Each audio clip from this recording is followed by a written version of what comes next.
Pascual listo para poder compartir ahí su ponencia y poder abrir este micrófono también. A ver. Ahí te escuchamos. Ahí está. Un segundito que ya lo abro. Ok. María José. Bueno, mientras esperamos un ratito ahí que Pascual pueda habilitar su pantalla, les recuerdo también que pronto va a salir ya el link de asistencia para que puedan hacer la firma asistencia, y también recordar que pueden ir escribiendo en el chat las preguntas que quieran o tengan que hacerle a Pascual en esta ponencia, ¿sí? Así que ya estamos entonces listos. Yo te voy a... estás como coanfitrión, Pascual, y estás con el micrófono cerrado. Bueno, ahí se está empezando a compartir tu pantalla. Perfecto. Espérate, un segundo. No, esto es acá. No sé si dice. Bueno, Sí, ahí sí. te escuchamos. Ahí te escuchamos, Pascual. Ahí sí tendría que ver. Espérate que no No, sé. pero se tapó la cámara, mira. A ver. Acá hay que volver a activarla. Sí. Un segundito. Ahí está. Sí, sí, ahí te estamos escuchando. Así que ahí te ¿Dónde vemos. tengo acá el micrófono? Acá arriba está. Ah, acá, perfecto. A ver, ¿ahí me escuchan bien? Te escuchamos bien, todo. A ver, a ver, a ver. Vamos a ir acá entonces. Bueno. Ahí estamos. Ahí sí. La cámara. Ahí se ve perfecto. Hay un problema siempre en la cámara. Algo pasa con Zoom que a veces se ve borroso, se ve como raro, como unas líneas. Sí, lo desconecto y lo conecto y parece que mejora. ¿Me escuchan bien ahí entonces? Súper bien, súper bien. Bueno, quería decirles que para mí es un gusto haber podido escuchar las dos conferencias que me precedieron, que dado el nivel, la inquietud, el compromiso de las oradoras anteriores, creo que estos intercambios van a ser sumamente interesantes. Disculpen.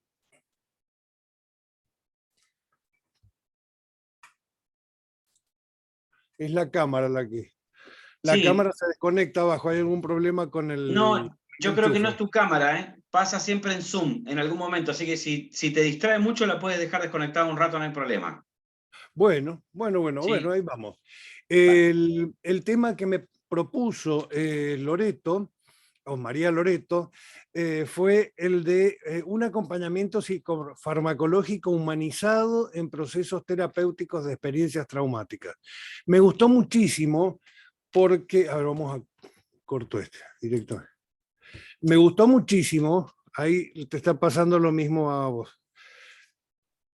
Me gustó muchísimo porque a veces se tiene un poco la impresión de que la intervención psicofarmacológica es un hecho más ligado a lo natural que a la percepción del otro. Y vamos a ver ahora que es muy importante detectar una serie de elementos psicológicos en el momento de la ayuda psicofarmacológica, de elementos estrictamente humanos, y no solamente prescribir, porque se ha constatado la presencia de una serie de síntomas pertenecientes a tal o cual entidad clínica. Percibo también por las conferencias anteriores una cierta desconfianza que yo comparto con algunos manuales que de alguna manera creen que la asistencia en el ámbito psiquiátrico puede fundamentarse en una lista de síntomas, quitándole, y esto no lo digo yo, se dice en la Enciclopedia Médico-Quirúrgica Francesa, quitándole a veces lo específico a la psiquiatría, que es la comprensión del otro, y no la constatación por sí o por no de tal o cual síntoma. Y en el momento de medicar, como vamos a ver un poquito más adelante, esto es realmente relevante. A ver qué pasó. Ahí está. Bueno, vamos a empezar con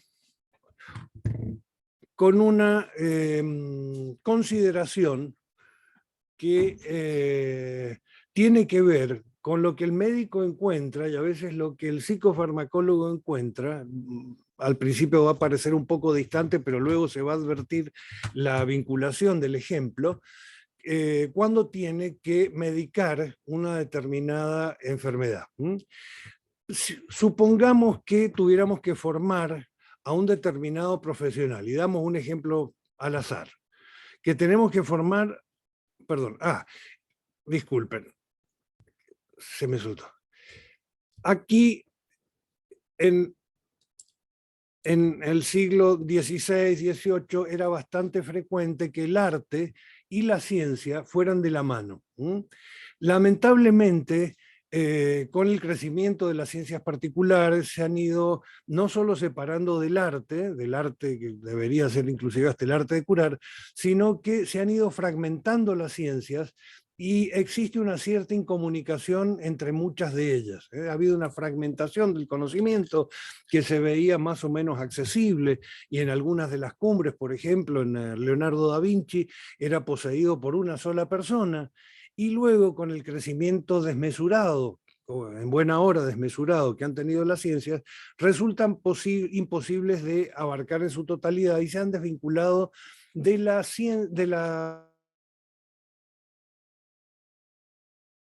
sabiduría, del buen sapere que da a veces el estar vinculados con las esferas más humanísticas y menos limitadas por el territorio de una ciencia.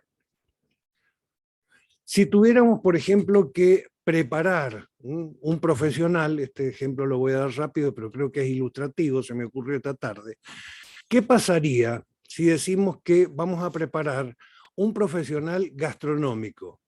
Le hacemos aprender y estudiar todos los secretos de la gastronomía, toda la forma en que debe procesar, encontrar, elegir los elementos con los que va a cocinar. Ahí está. Le enseñamos los trucos más exquisitos para generar los sabores más delicados en un determinado plato, lo preparamos, le enseñamos además a prepararlos con buen gusto estético, le enseñamos a diseñar el plato como debe ser presentado, con todos los detalles que se les puedan ocurrir, y aunando el sabor con la estética, con el buen gusto, le decimos que una vez que aprendió va a tener que arreglar televisores.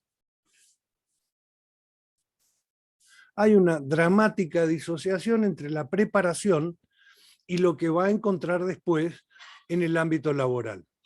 Esto que parece tan distante no lo es del todo en el ámbito de la medicina.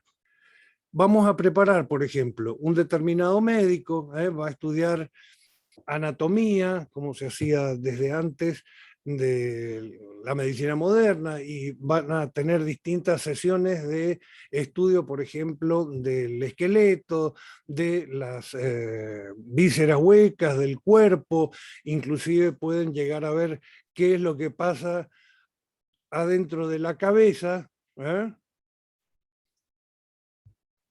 Se han preparado para una disciplina absolutamente técnica, y lo que van a enfrentar después, lo que les llega después, es un ser sufriente. Ha habido una disociación entre toda la preparación y el ejercicio real de la profesión.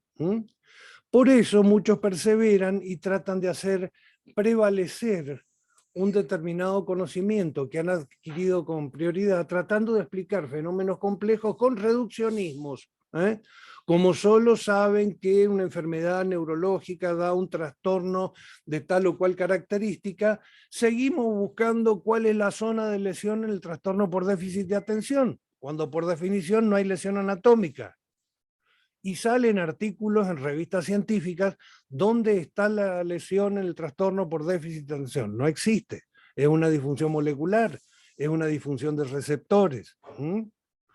Eso ocurre por la disociación entre la preparación y lo que después se va a encontrar ese profesional. Nos encontramos con un ser sufriente, con el entrecejo fruncido, con pliegues en la frente, con una mirada de pánico, con la boca en forma de omega. Nos encontramos con el ser sufriente.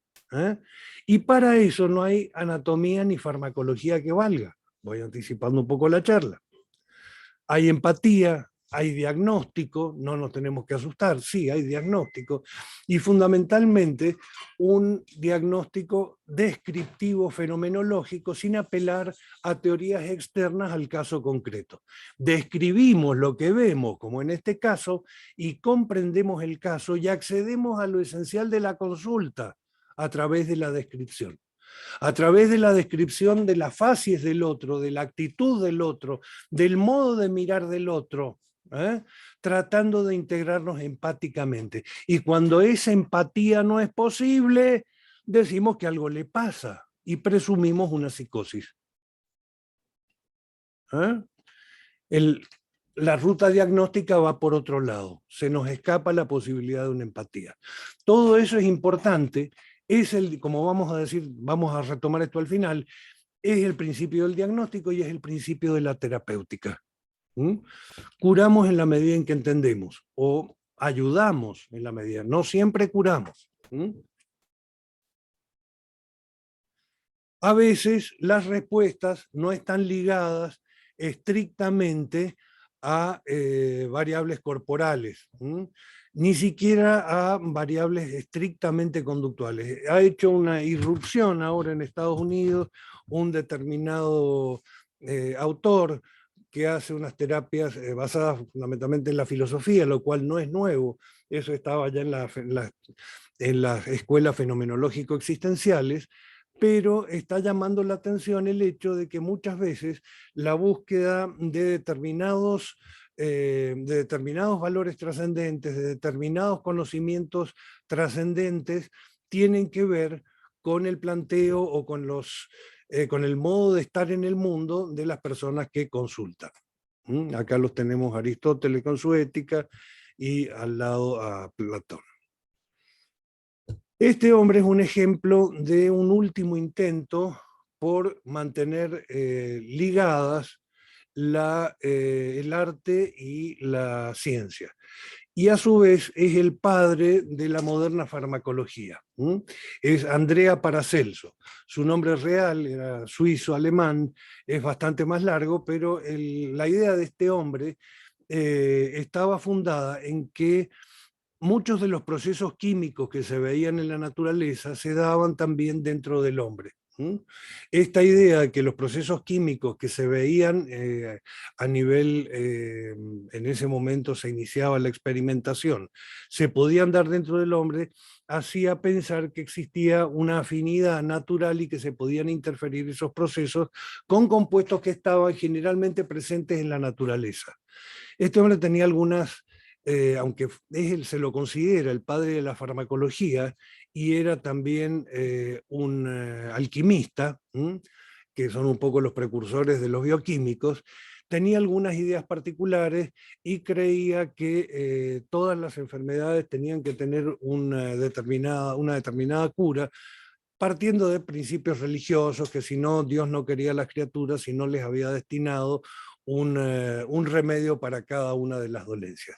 Más allá de todo esto, se le atribuye la noción de que las ciencias de la química y las otras ciencias naturales como la física juegan o están presentes en el organismo. Y él habla no solo de la ciencia, que era lo que él cultivaba con la alquimia, sino que también habla del arte. Y considera, probablemente es uno de los que más enfáticamente considera, la medicina no solo como una ciencia, sino como un arte. El peregrinar que he llevado hasta ahora me ha enseñado que a nadie le nace su maestro en casa, ni lo tiene detrás de la estufa. El arte no persigue a nadie, sino que es necesario perseguirlo. Su saber lo considera no solo una ciencia, sino también un arte. Perdón. Cuando nosotros hacemos un planteo fundamentalmente científico, natural, y nos olvidamos del estrato personal, empiezan a surgir algunos malos entendidos. Recuerdo un caso particular donde un paciente me decía que había mejorado bastante con el antidepresivo que le había dado, un caso concreto, pero que sinceramente no había llegado a ser feliz. Aquí vemos cómo la presunción, probablemente debimos explicitarle esto antes, era que no solo iba a salir de la depresión, sino que iba a alcanzar la felicidad plena. Hubo que explicarle a este señor que el hecho de salir de una depresión tomando un antidepresivo no lo hacía un hombre feliz, no lo hacía llegar al cielo, sino simplemente normalizar un estado que está ligado con lo corporal, que es ajeno a la salud y que imposibilita llevar una vida normal o equilibrada, pero que de ninguna manera iba a entrar en éxtasis por tomar un antidepresivo y que de ninguna manera iba tampoco a sacarse la lotería, eran presunciones de él, simplemente normalizan el estado de ánimo. Y ahí surge la cosa de tener que explicarle que la felicidad no es un estado de ánimo, sino una sensación que se produce o un balance que se produce cuando a lo largo de muchos años se ha llevado adelante un proyecto existencial y en algún momento de estas escarpadas incursiones se tiene la sensación de haber conseguido una posición satisfactoria en un determinado ámbito. Nunca podemos ligar la felicidad a las sustancias químicas. A ver. Bueno, dos palabras, esto lo han tratado ustedes y lo van a ver con muchísimo detalle en el curso. No voy a entrar en detalle, simplemente voy a mencionar algunos rasgos fundamentales de los cuadros a los cuales nos referimos hoy. La experiencia traumática ya lo han tratado anteriormente en las otras conferencias, no voy a sobreabundar en detalles. Pueden darse en el cuerpo con una agresión física o en el ámbito psicológico. En el cuerpo nos encontramos con una lesión generada por una noxa generalmente extracorporal que altera la anatomía y o fisiología de ese organismo. Un hecho agresivo, físico, un hecho de violencia. Nos afecta en el cuerpo.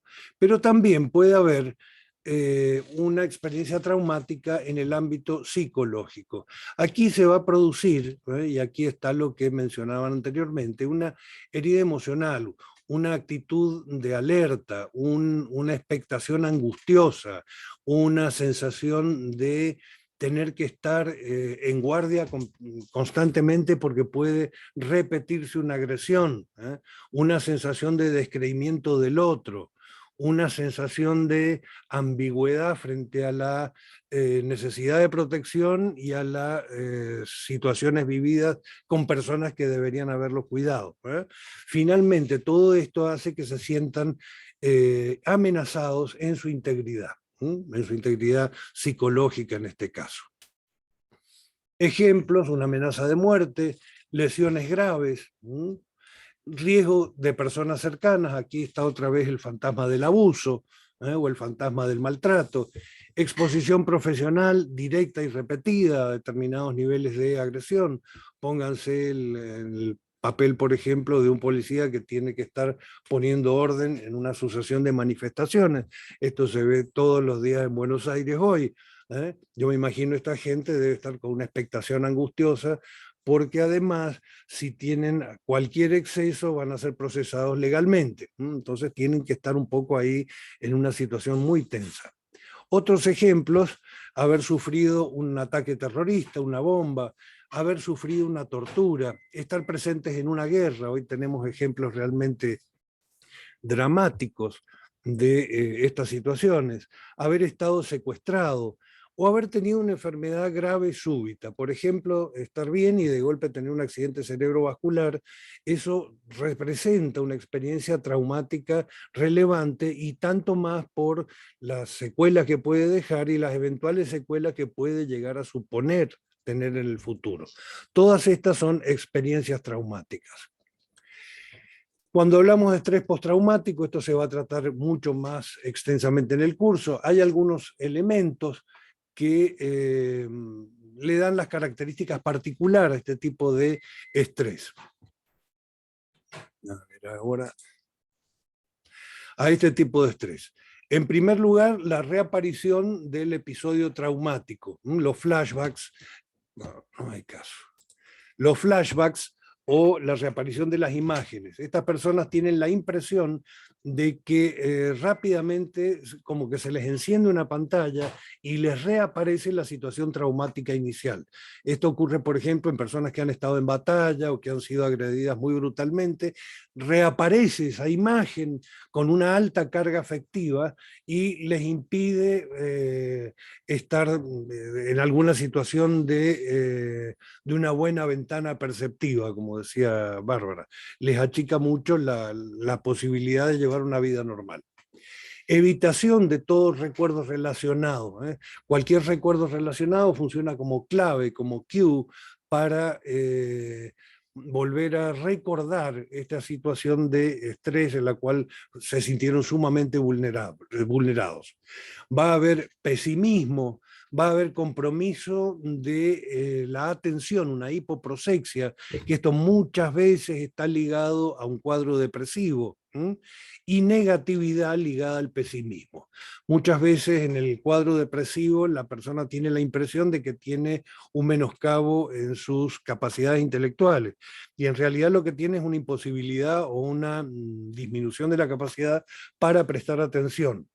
Esto es muy importante porque a veces cuando la depresión se produce en edades avanzadas se confunde con un cuadro demencial. En este caso, por la depresión hay hipoprosexia. Una hiperreactividad en ausencia de riesgo. No se atreve a bajar la guardia. Espera angustiosamente un nuevo ataque, una nueva experiencia traumática. Entonces queda con una hiperreactividad. Puede incurrir en comportamientos autodestructivos, puede, por ejemplo, buscar una salida en el alcohol, y una agresividad permanente, porque al estar en un estado de hiperreactividad, al estar en un estado de alerta, toda persona que se le acerque y no es debidamente registrada es un agresor potencial, por dar algunos ejemplos. Esto en el estrés postraumático. Hablamos, y acá se va a hablar extensamente en el curso, yo acá simplemente quería hacer un esbozo de introducción de la experiencia traumática compleja. Aquí hay varios episodios traumáticos en un periodo muy prolongado de tiempo, generalmente en la infancia, puede ser que en toda la infancia ha tenido traumas complejos, puede haber una historia de abusos o de maltratos en algún sentido, y finalmente esto afecta el desarrollo, lo cual lo acerca muchas veces a cuadros de trastornos de personalidad, con muchos de los cuales se hace en muchos casos un diagnóstico diferencial. Por ejemplo, con un trastorno límite de la personalidad, esto está bastante referido, bastante estudiado, ya lo veníamos anunciando al desarrollarlo recién, con el trastorno de estrés postraumático, con un trastorno de identidad disociativo y con trastornos de somatización. La experiencia traumática. Al hablar de la experiencia traumática como hecho, tenemos que decir que el procesamiento de la situación por la persona incide de modo muy importante en el carácter traumático del hecho. Por ejemplo, se habla de que el 85% de las personas frente a un trauma, bueno, esa es una estadística que obviamente va a estar sesgada por lo cultural, por lo histórico. No siempre una amenaza es la misma en distintas etapas de la historia. Y por otro lado, existe una posibilidad de reacción que hace que algunas personas, curioso pero existen, tengan un acicate en la situación traumática para mejorar algún tipo de rendimientos. Lo toman como un desafío. Ahí está la posibilidad de otorgar un significado, un sentido a determinados procesos que diríamos que objetivamente son psicotraumáticos. Si vamos a atenernos a las estadísticas, decimos que tienen un poder aproximativo. Es muy frecuente, casi todas las personas, el 85% no nos asegura nada. el porcentaje en un determinado momento de la historia, en un lugar de la historia, y frente a determinadas situaciones, no indica que individualmente tal o cual persona vaya a tener una mayor proclividad a hacerlo. Depende de los rasgos de personalidad. Recuerdo acá, y lo menciono muy rápidamente, las series complementarias de Freud. Hay factores predisponentes, hay factores congénitos y hereditarios, hay experiencias infantiles, aquí hay un juego. Mientras más predisposición se tiene, menos intensa tiene que ser la experiencia infantil para desencadenar el cuadro. Y por la inversa, tiene que ser muy intensa la experiencia cuando los factores congénitos o hereditarios tienen o generan una predisposición muy baja. Ahí está la posibilidad de la resignificación de la situación traumática. Este es una posibilidad que en toda la escala filogenética solo tiene el hombre, la de asignar una significación a su entorno generando la noción de mundo. El mundo es el entorno significado, nos dicen los existencialistas. Y esto puede ser un elemento interesante para los procesos terapéuticos, que esa persona consiga resignificar eso que la hizo sufrir. En muchos casos se puede, en otros casos será mucho más difícil o imposible, pero es una herramienta importante y hace que de alguna manera puedan manejar situaciones que de otra manera son padecidas. Le da la posibilidad de manejarse activamente frente a un estímulo, modificando su significado.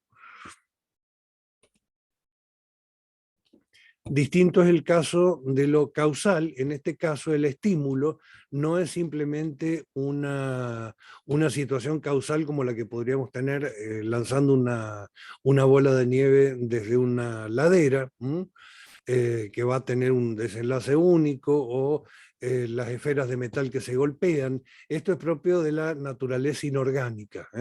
En el hombre, acá también el sistema de los dados, cuando caen unos empujando a otros, en el animal ya tenemos la posibilidad no de la causalidad, sino del condicionamiento.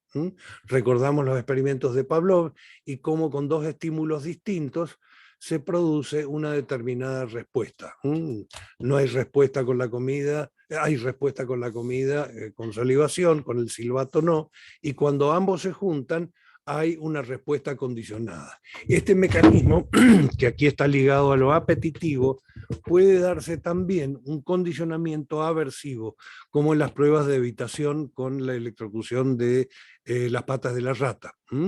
Esto lo vemos bastante en experimentación. Entonces, con dos estímulos, una luz, por ejemplo, y el shock, el animal hace una reacción, no acá el apetitivo, el otro hace una reacción de miedo cuando se le prende la luz, porque sabe que va a recibir el shock. Esa experiencia traumática es un reflejo condicionado. Hay reflejos incondicionales, que son genéticos y son innatos, como el bostezar, como los reflejos sexuales, que aseguran el funcionamiento de las tendencias instintivas básicas. Instintos en el animal, tendencias instintivas en el hombre, por estar moduladas por otros factores. En los reflejos condicionados hay una experiencia vital. A través de una experiencia vital adquirimos una determinada experiencia, un determinado conocimiento. Metimos los dedos en el enchufe y sabemos que nos va a pegar una patada. Puede haber una motivación, como en el caso de los condicionamientos de perros, pero también una profunda aversión, como en el caso del shock eléctrico. Son, en el caso de la motivación, estímulos repetidos, y en el caso de la aversión puede ser un estímulo único. Este estímulo único con una aversión puede ser considerado un modelo analógico, un modelo traslacional de las experiencias traumáticas. En un momento dado, esa persona frente a una situación sufrió un dolor inmenso. Y cada vez que algo le recuerda esa situación, hace una actitud de escape. Implican aprendizaje asociativo. El trauma tiene a la base un aprendizaje asociativo. Con esta persona me va a pasar eso.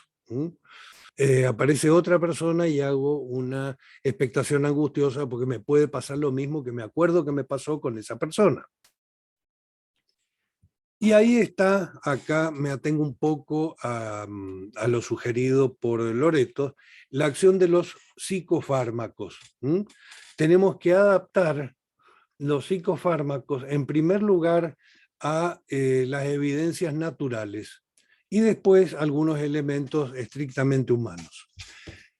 Los psicofármacos actúan en zonas discretas del cerebro y podemos sintetizar mucho, después vamos a hablar de ellos, en una clasificación inclusive acortada, sencilla y aplicada acá a los traumas, dividiéndolos, es más grande la clasificación, pero a los fines prácticos nos conviene esta, en hipnóticos y ansiolíticos, neurolépticos o antipsicóticos y antidepresivos.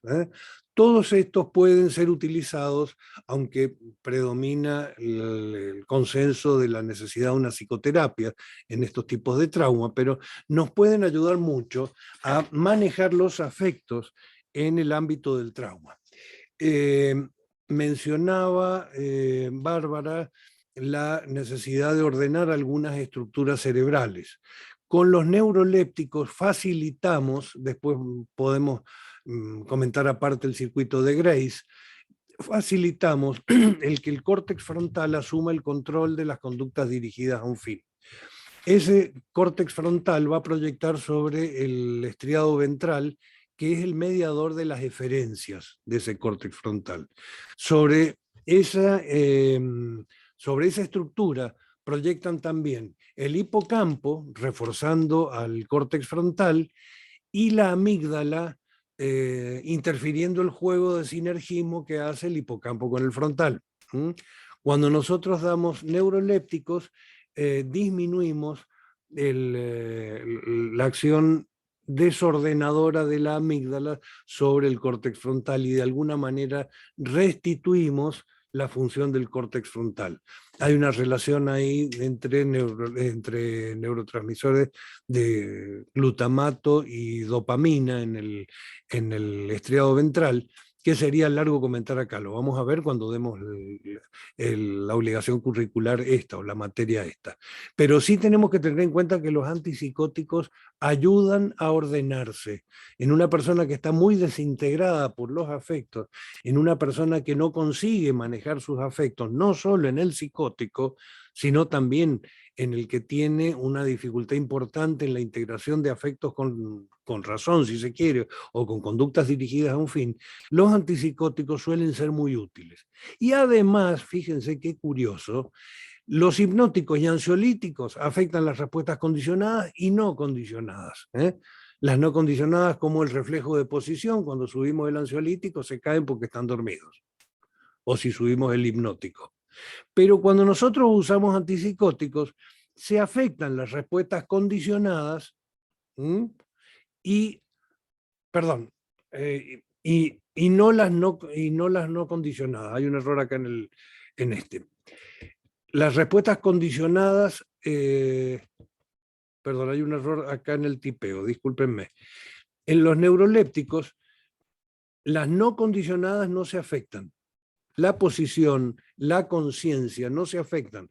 La persona queda lúcida y se van interfiriendo y se va favoreciendo el olvido de los condicionamientos que están a la base del trauma, que esto es lo que yo quería señalar. A la base del trauma hay un condicionamiento de tipo aversivo y con los neurolépticos favorecemos el olvido de esa relación entre los dos estímulos. Favorecemos el olvido o la extinción del condicionamiento. Y los antidepresivos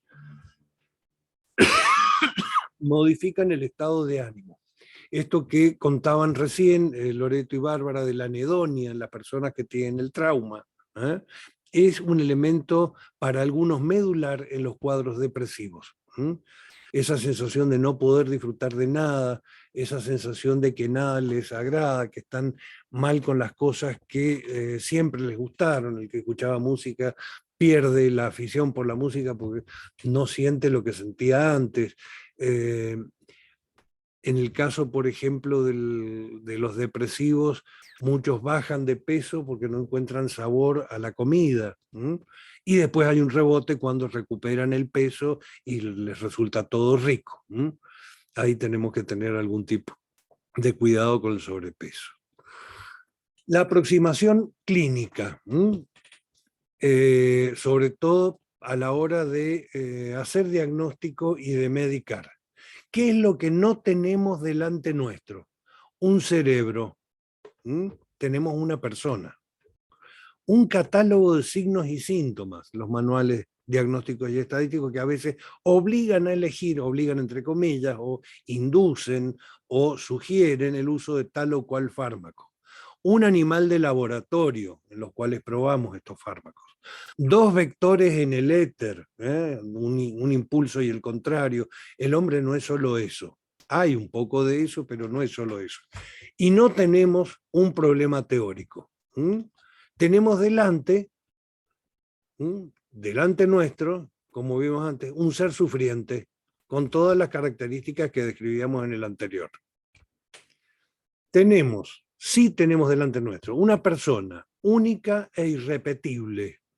Eso es importante hasta para medicar con psicofármacos. No le va a venir bien a 2 personas iguales. Está referido en la psicoterapia y sobre todo Frankl dice que si a 2 pacientes los tratamos del mismo modo, a uno de los 2 lo tratamos mal. También esto es válido para el ámbito psicofarmacológico, porque no todos los organismos reaccionan de la misma manera y no todos los cuadros psicóticos, depresivos, traumáticos o lo que fuera son iguales o cercanamente parecidos. Cada persona, y en esto son bastante enfáticos los existencialistas, es única e irrepetible. No va a volver a verse una persona con esas características. Viene, justamente por eso viene, con una angustia profunda, la angustia denota impotencia, denota opresión, denota el no poder salir de un ambiente angosto, que le dificulta hasta la respiración, de ahí la sensación de asfixia asociada a la angustia. Viene con un cuerpo afectado por el cuadro, aunque distingamos planos distintos, en el paciente concreto no hay por un lado un órgano ideativo y un cuerpo desaferentado. Las 2 cosas vienen juntas. Las somatizaciones no son la excepción, son la regla. Recuerdo un paciente ansioso que le estaban por hacer una colectomía por un cuadro de colitis ulcerosa y que cuando se le dio el antidepresivo se dio el cuadro de colitis ulcerosa. Esas cosas se ven, son frecuentes, existen. Tenemos delante nuestro una existencia no resuelta.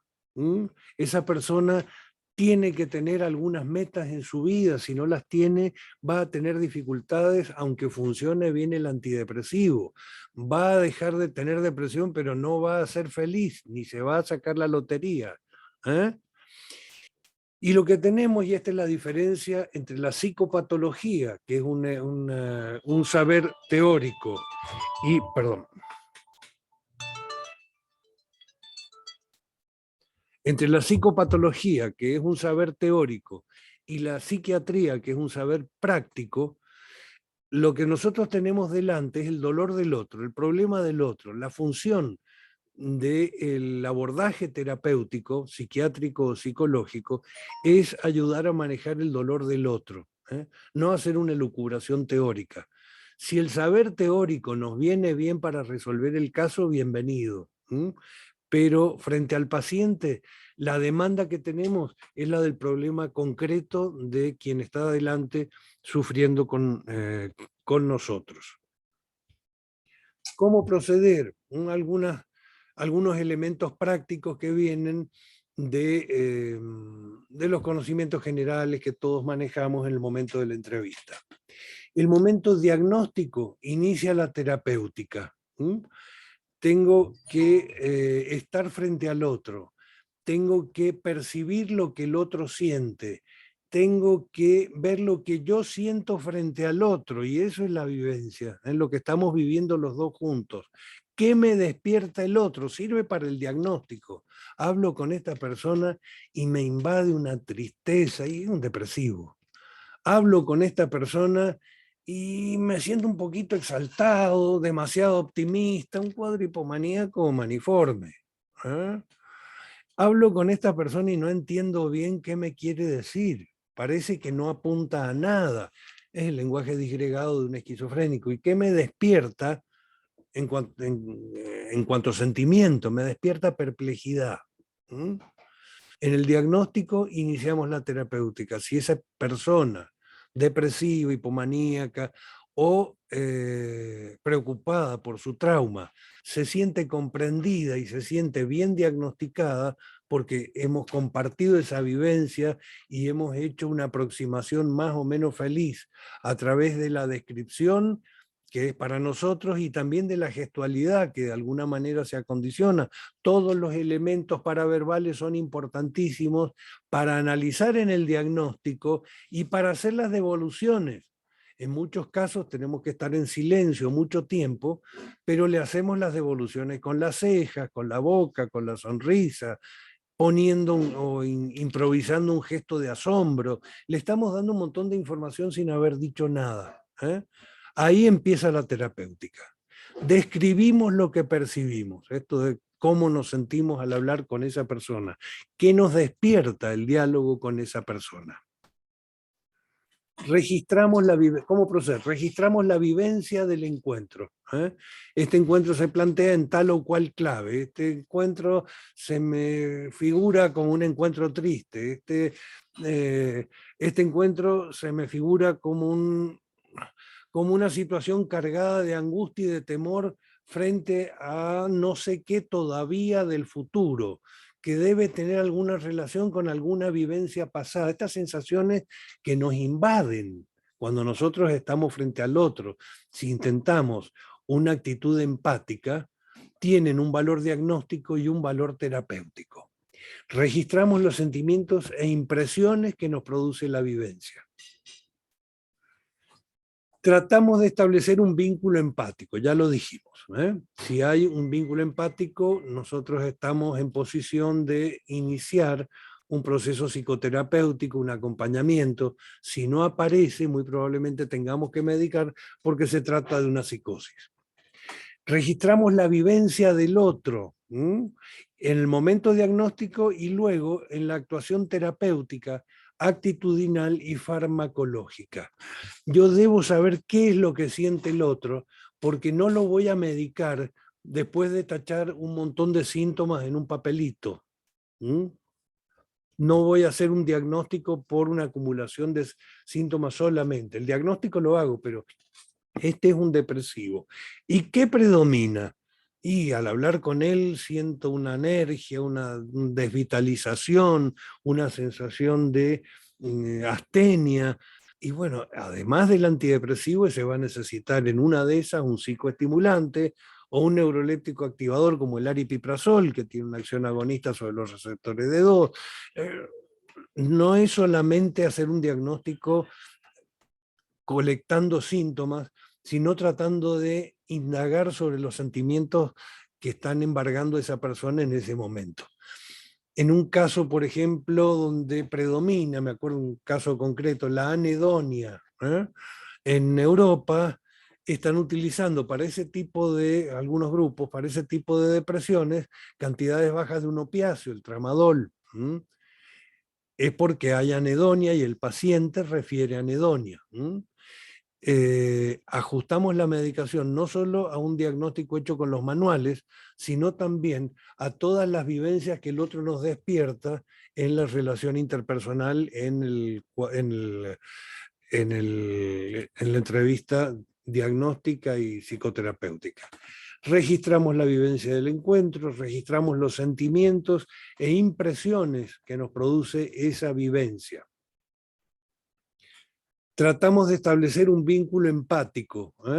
La empatía tiene mucho que ver con las neuronas en espejo.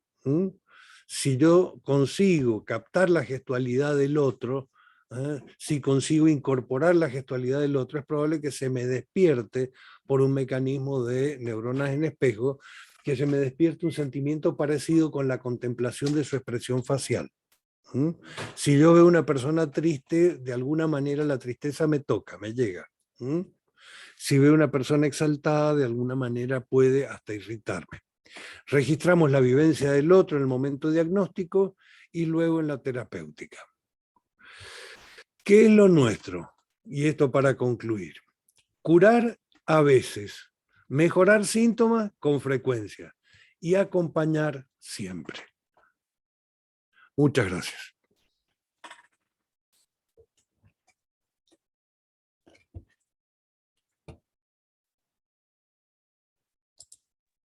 Adrián, ¿estás por ahí? Sí, aquí estoy. Lo que pasa es que mi cámara no anda muy bien. Bueno, ahí sí que sí. Ahora sí. Estamos viendo aquí los comentarios que tenemos aquí. Bueno, me llegaron algunos por interno, pero justamente muchísimas gracias por la presentación de Pascual. Una muy buena charla. Seco Profe también. También tiene su club de fans, ¿eh? Bueno, en buena hora si le gustó a alguien. Me alegra que les haya gustado. Sobre Sí, todo... y pensando también que ya, bueno, parece que tenemos la misma hora con Argentina todavía, ¿no es cierto? Sí.